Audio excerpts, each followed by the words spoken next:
فإذا جاءت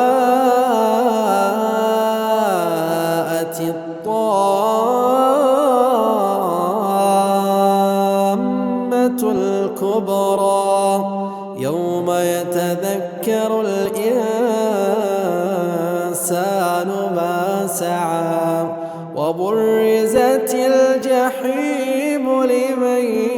يرى فأما من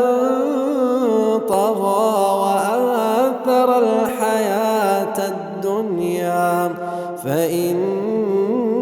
الجحيم هي المأوى وأما من خاف مقام ربه ونهى النفس عن الهوى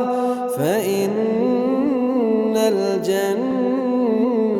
هي المأوى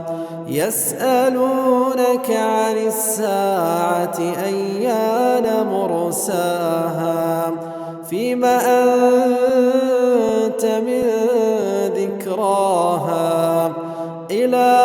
ربك منتهاها إنما أنت منذر من يخشاها كأنهم يوم يرونها لم يلبثوا إلا عشية أو ضحاها.